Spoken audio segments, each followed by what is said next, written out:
So let's look at it very, very objectively, if possible, based on whatever I'm sharing in Satsang. If you were to take a call and say, how much worthiness should be there in one to discover what I'm pointing to? A call on it and say, this much worthiness is needed. Yeah, nothing. Because the only prerequisite is that you exist. See, because I'm pointing to your existence. These are the Advaita answers that I have. Yeah. You know, like I have this whole. Yeah. No, but you can have like a notion for how unworthy you are or how worthy you are. You see? What I'm saying is that it is not applicable as a concept itself. No, it's not. You see? The worthiness itself as a concept is not applicable. You see? Because there is no benchmark for worthiness. I am saying that you exist. You see? Exactly. And your existence is enough to hear what I'm saying. You see? So no condition, no state, no past, no future, nothing is needed. So the tracking of worthiness as a concept is not needed because it's not applicable. It's like saying, how old does one have to be? Even that might have a better answer actually. But how old does one have to be to recognize what they are? There is no such answer. Some are very young, Bhagwan recognized at a very young age. There are many who recognize much older. So no qualitative or quantitative distinction is needed. So worthiness as a concept itself belongs to a different sphere. It does not belong to what we are talking about. But this concept doesn't, it's not like getting so much attention, but it's always present.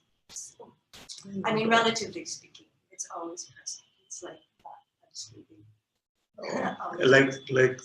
it's just like the secret soldier who's just waiting, the guerrilla warfare, you would say, because nothing is always present except yourself. Exactly, but what you mean is just lurking in the background somewhere, waiting to show up whenever the option. It's just annoying, and I just want to expose it because, like,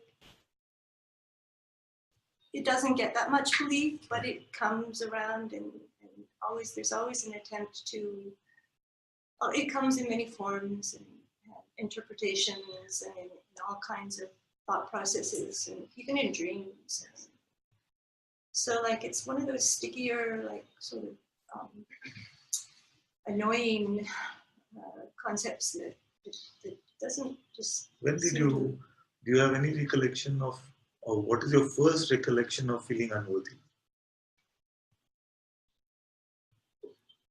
Because just as a child and not getting getting a lot of criticism, very not good enough ever, and all of this story that I'm sure many people, and then getting told very much that I'm just not worthy in very clear words. So I don't blame myself for anything for having this sense of unworthiness, but it is just not, just there, exposed. It was always for you, it was always there for you to keep, but just to verbalize it. More than I've done. So.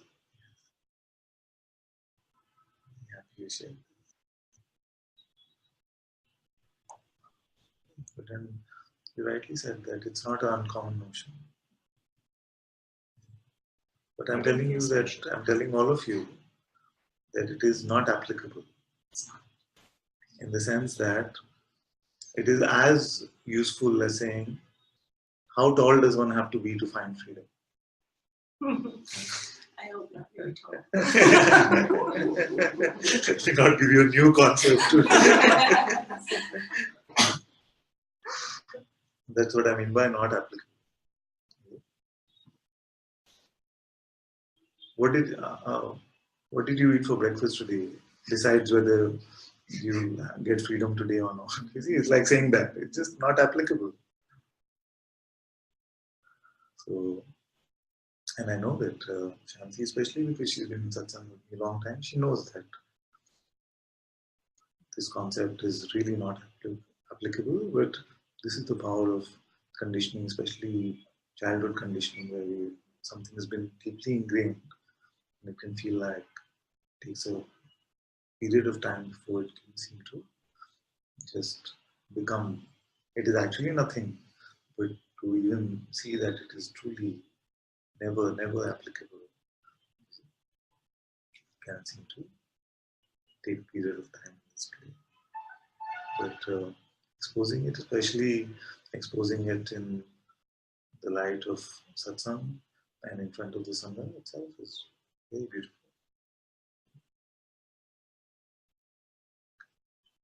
But as much as that is the other end of it. Yeah. Feeling us like completely worthy. Super worthy. Super worthy. Yeah. That's why I said not applicable either way.